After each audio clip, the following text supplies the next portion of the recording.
Morning viewers, by self doctor Praneeta Saini. आज हम DElEd second year के school culture management and teacher paper second के अंतर्गत सांख्यिकी की आवश्यकता के बारे में स्टडी करेंगे। तो सांख्यिकी की आवश्यकता के अंतर्गत सांख्यिकी का जब हम प्रयोग करते हैं, सांख्यिकी का मतलब ही है संख्यात्मक आंकड़े। वो संख्यात्मक आंकड़े जो आंकड़ों को हम संग्रहण करते हैं, उनका विश्लेषण करते हैं और उनकी व्याख्या करते हैं, यही सांख्यिकी है। जो एक डेटा को, एक तथ्य को एक मीनिंगफुल अर्थ हमारे सामने प्रस्तुत करती है। आम भाषा में अगर हम कहें तो वही सांख्यिकी है। अब सांख्यिकी की आवश्यकता क्यों है? तो सांख्यिकी की जो आवश्यकता है वो उसके विभिन्न एरियाज के आधार पर हम देख सकते हैं। सबसे पहले सांख्यिकी की आवश्यकता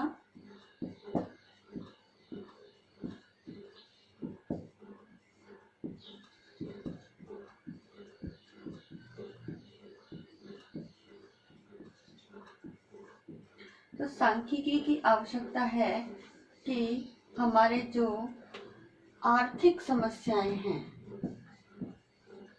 आर्थिक समस्याओं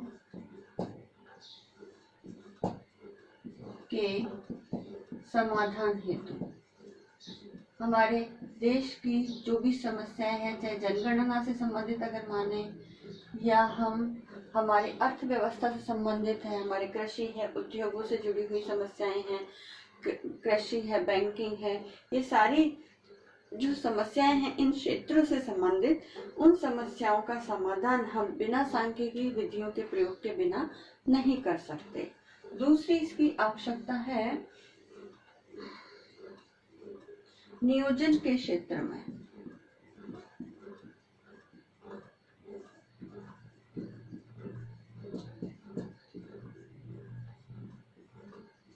तो हम सभी जानते हैं कि हमारे भारत देश में प्रति 5 साल के लिए पंचवर्षीय योजनाएं बनाई जाती है।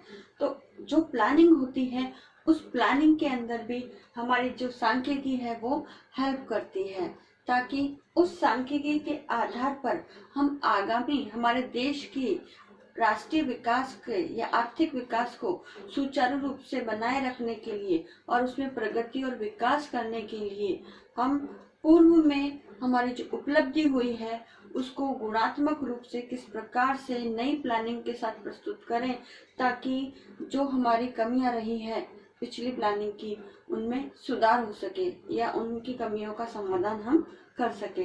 तो इसके लिए भी, नियोजन के लिए भी हमें सांख्यिकी हमारी हेल्प करती है। नेक्स्ट पॉइंट है इसके अंतर्गत व्यापार और वाणिज्य के क्षेत्र में और वाणिज्य के क्षेत्र में हम जो भी व्यापार करते हैं या हमारा जो कमर्शियल एरिया है, उस कमर्शियल एरिया के अंदर स्टैटिक्स ही एक ऐसा पहलू है जो पिछले व्यापार और वाणिज्य को लेकर के जो हमारी प्रोग्रेस हुई है वो दर्शाता है, और उसी के आधार पर हम आगामी जो भी हम व्यापार करते हैं उसके अंदर हम बेनिफिट के साथ हमारी प्लानिंग को एग्जीक्यूट कर सकते हैं। अब इसमें जैसे और व्यापार को लेकर के कोई भी व्यापारी है या कमर्शियल जो भी उद्योग चलाता है, वह पूर्वानुमान, सांख्यिकी के आधार पर ही पूर्वानुमान लगा करके अपने निष्कर्ष निकाल सकता है। नेक्स्ट इसके अंतर्गत प्रयोग है इसमें बैंकर।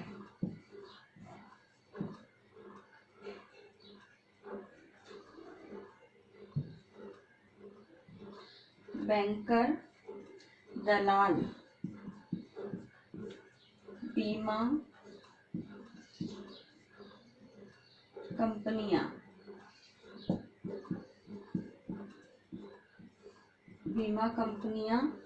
स्टॉक एक्सचेंज,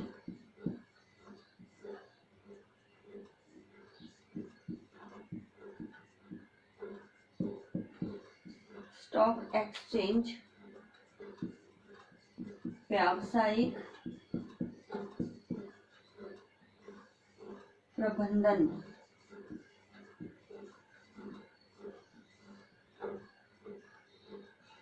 और राज्य कार्यों के लिए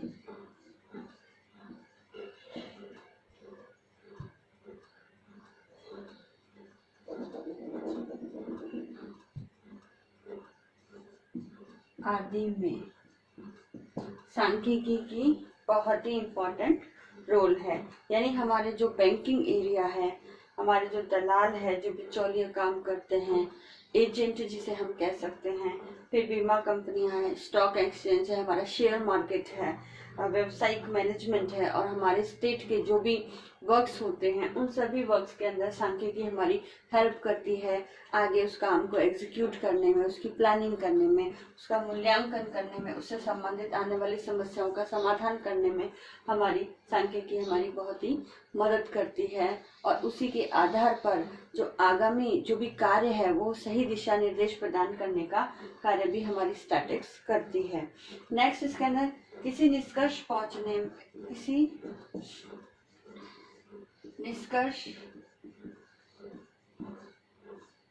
तक पहुंचने में सहायक। तो जो सांख्यिकी है वो डेटा के आधार पर कोई भी एक सटीक निष्कर्ष हम निकाल सकते हैं, और वो निष्कर्ष के आधार पर हम पूर्वानुमान भी कर सकते हैं, या भविष्य में ये होगा ये प्रिडिक्शन भी हम कर सकते हैं। तो उसमें भी सांख्यिकी हमारी मदद करती है। इसी के आधार पर जैसे ज्योतिष के क्षेत्र है, ज्योतिष है, जीव विज्ञानी है,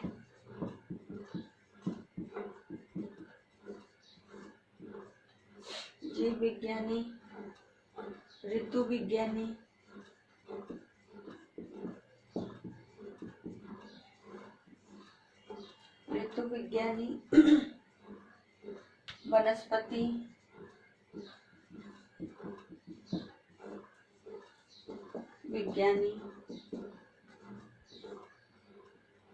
वनस्पति विज्ञानी,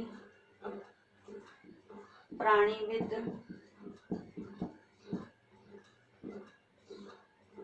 शिक्षा शास्त्री या शिक्षाविद आदि, ये सभी भी सांख्यिकी के आधार पर अपने अपने एरिया से रिलेटेड जो भी वो कार्य कर रहे हैं या कार्य में वो संभावित दिशा निर्देश प्राप्त कर सकते हैं, उपलब्ध सांख्यिकी के आधार पर शोध कार्य कर सकते हैं, अपने एरिया में गुणात्मक सुधार कर सकते हैं। तो इन सभी के अंदर सांख्यिकी हमारी हेल्प करती है, इसलिए सांख्यिकी की आवश्यकता है।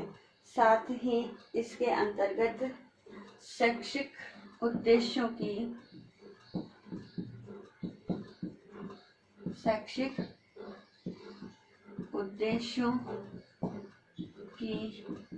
प्राप्ति में भी जो है ये सांख्यिकी आवश्यक है, क्योंकि प्राप्त डेटा के आधार पर ही हम हमारे उद्देश्यों की प्राप्ति कितनी हुई है, चाहे वो शिक्षा का एरिया है या इन सभी एरिया में से कोई सा भी एरिया हम ले सकते हैं, सभी में ही ये लागू होती है। स्पेशली एजुकेशन का पॉइंट्स लिखा गया है, लेकिन सभी एरिया में जो भी उनके ऑब्जेक्ट है या जो भी उनके आउटकम है जो उन्हें प्राप्त करने हैं, उनकी प्राप्ति के लिए भी कितनी प्राप्ति हुई है। तो पूर्व के जो हमने ऑब्जेक्टिव निर्धारित करे हैं और एक्चुअल में हमें कितनी प्राप्ति हुई है, इन दोनों के अंदर भी हम तुलना कर सकते हैं। तो शैक्षिक उद्देश्यों की प्राप्ति में भी सांख्यिकी जो है वो सहायक होती है। और एट द लास्ट मैं यहाँ पॉइंट लिखती हूँ, क्रियात्मक अनुसंधान में सहायक।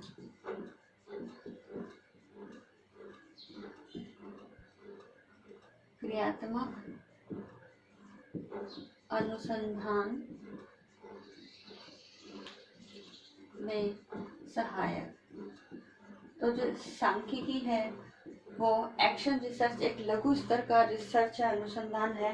तो इस लघु स्तर के अनुसंधान के अंदर सांख्यिकी हमारी बहुत हेल्प करती है। और इस सांख्यिकी के आधार पर ही हमारे छोटे स्तर की या किसी व्यक्ति या विद्यालय स्तर की कोई भी अपनी पर्सनल समस्या है उस पर एक्शन रिसर्च कर सकता है। और एक्शन रिसर्च के अंदर उसकी जो भी डेटा प्राप्त होते हैं उन डेटा को एक तरह से मीनिंगफुल बनाने के लिए हम स्टैटिक्स की विभिन्न प्रकार की विधियों की सहायता लेते हैं। तो इस प्रकार सांख्यिकी विधियां एक ऐसा सांख्यिकी का इम्पोर्टेंस पार्ट है जिनका यूज करके हम हमारे न केवल समस्याओं का समाधान करते हैं, प्लानिंग करते हैं, अभी तो किसी निष्कर्ष पर पहुंचकर उसमें प्रिडिक्ट भी कर सकते हैं और अपने आउटकम को हम प्राप्त कर सकते हैं। तो इन सभी पॉइंट्स को लेकर के हमारी सांख्यिकी की आवश्यकता है।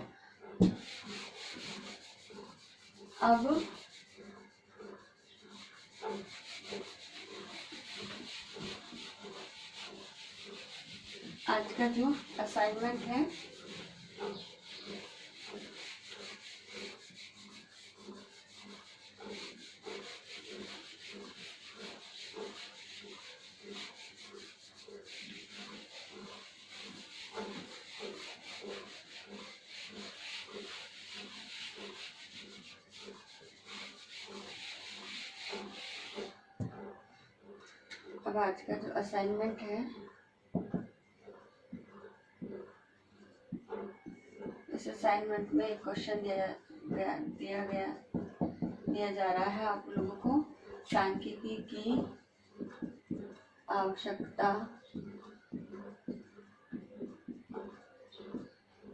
आवश्यकताओं को स्पष्ट कीजिए।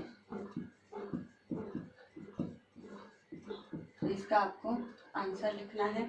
इसके साथ ही इस कोरोना महामारी के दौर में आप अपने घर में रहिए, सुरक्षित रहिए, जहाँ तक हो सके घर से बाहर नहीं निकलिए, आवश्यक हो तो ही घर से बाहर निकलना है। और राजस्थान सरकार द्वारा जो भी गाइडलाइंस समय समय पर लॉकडाउन के संदर्भ में कोविड-19 को लेकर जारी की जा रही है उसका पालन करना अनिवार्य है। और इस गाइडलाइन से संबंधित आप जो भी सावधानी इस कोरोना वायरस के बचाव के लिए अपना रहे हैं उसके अपने सोशल मीडिया ग्रुप में आप ज़्यादा से ज़्यादा मैसेजेस, पिक्स या वीडियोस बना करके लोगों को अवेयर करने का काम कीजिए। आई होप ये वीडियो आपके लिए यूजफुल होगा। So thank you.